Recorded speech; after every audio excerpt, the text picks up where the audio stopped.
Alright, as quickly as possible, I'm going to talk you through the chords of Holy is the Lord.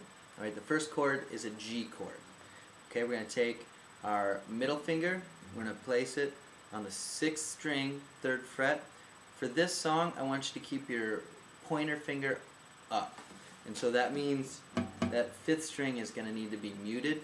So use your middle finger to just kind of touch the 5th string and mute it. The 3rd and the 4th strings will be open, and the 2nd and the 1st strings.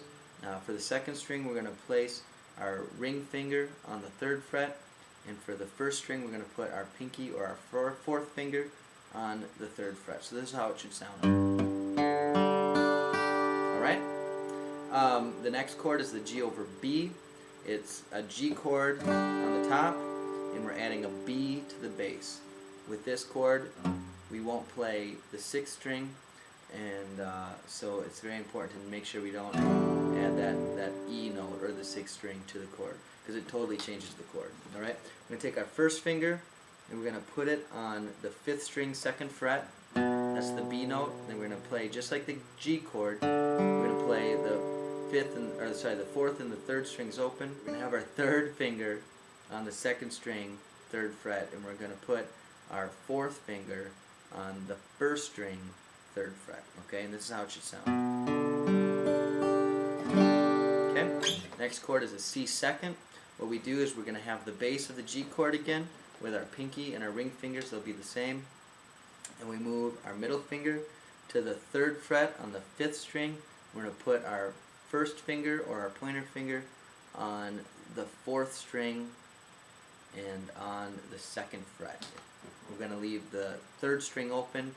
We're going to put our ring finger and keep it on the 2nd string, 3rd fret.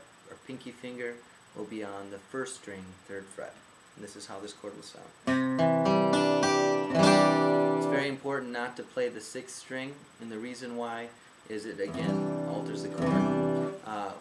For any chord on that 6th string where I'm trying to keep it from ringing and I have a tendency to hit that string, number one, it's better to err on the side of missing the string. So if you're gonna mess up by not hitting enough of the chord.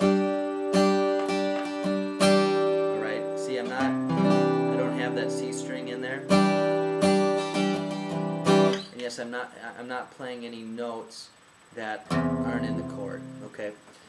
But a nice way to mute that is if we use our middle finger, we can push down the 5th string and let it rest up against that 6th string. So if I do hit it, it's not the worst thing in the world because it's muted. Okay? So it's a C second. The D chord I want you to play is right here. I'll have you put your 1st finger on the 2nd fret, 3rd string. Your middle finger, I want on the 1st string, 2nd fret. And your ring finger, I want it to be on the 2nd string, 3rd fret. Okay?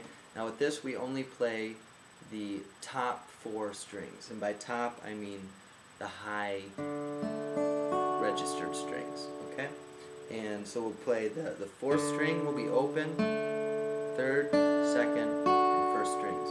We really don't want to add the 5th of the 6 strings here. So be really careful not to strum it. Again, if you mess up, err on the side of hitting less strings rather than more strings. Okay? So the next chord I want you to learn is the D sus, or the D suspended 4. And this chord is a simple variation of the one I just showed you. What you do is you take your pinky finger and you place it down on the 1st string on the 3rd fret. Okay? And naturally, suspended chords are going to want to resolve to their regular version of their chord. So the D sus will want to resolve by going to the D. Okay? So again, the D sus is by placing your pinky on the 3rd fret of the 1st string. Okay? The next chord I want to teach is an A second. We're going to take our 1st finger, put it on the 6th string, 5th fret. Take our 2nd finger, and we're going to place our 2nd finger on the 3rd string, 6th fret. We're going to take our 3rd finger, and we're going to place it on the 5th string, 7th fret. Take our 4th finger or our pinky finger and place it on the 4th string on the 7th fret. Okay, and what we'll do is we'll play those notes that we're fretting, and then we'll also leave the first and the second strings open. So that's what it sounds like. If we were to take our first finger and press it down over all the strings, we'd call that an E-shaped bar chord. But since we're leaving it open to get some more variety to the chord, we call that an open E-shaped chord. Right? It's an A second. Okay, the next chord I want to show you is another variation of the D chord. What we're doing is we're taking a D chord and we're putting an F sharp in the bass. Okay, so what we'll do is we'll have our first finger on the 6th string, 2nd fret.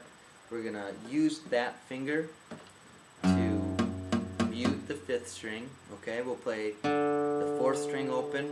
We'll take our 2nd finger or our middle finger and we'll place it on the 3rd string, 2nd fret. We're going to take our 3rd finger and place it on the 2nd string, 3rd fret, and then we'll play the 1st string open. And this is how this chord will sound. Alright, that's a D over F sharp.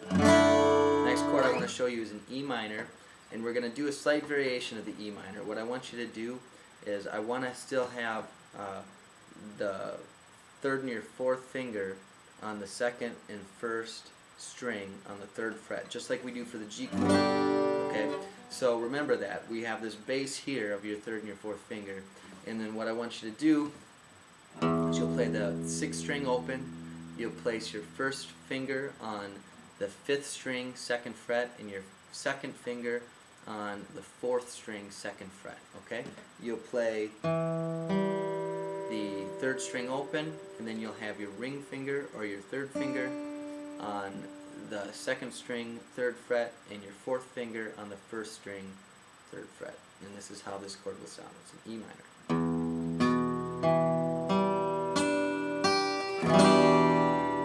Okay? Now something I want you to notice about a lot of these chords is they have your 4th and your 3rd finger on the 1st and 2nd string and 3rd fret in common. So your G chord, your G over B, your C second, and your E minor all have your finger stationary there. And so one thing I want you to remember is that you can use those fingers as the basis or the common point of your chords as you're going through the songs. And the reason why that's important is it helps the chord transitions if you're not always lifting up your hand. And it's a good way to learn how to transition chords is by finding the commonalities between the chords and then remembering not to lift those fingers. And so even the D sus, your fingers are still there, and then when you lift up your pinky to resolve the chord, it helps to keep it in there. And then when you're going from the D to the G, you can keep your ring finger planted and move the other fingers in place. So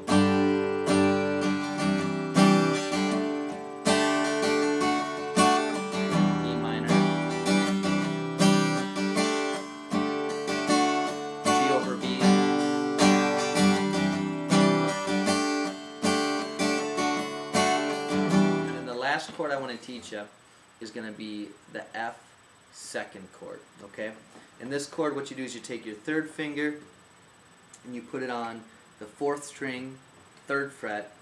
You take your 1st finger and you put it on the 2nd string, 1st fret, and what you're going to do is just play 4 through 1 strings. Okay, and so you have 4, 3 is going to be open, your 2nd string is fretted, and your 1st string is open.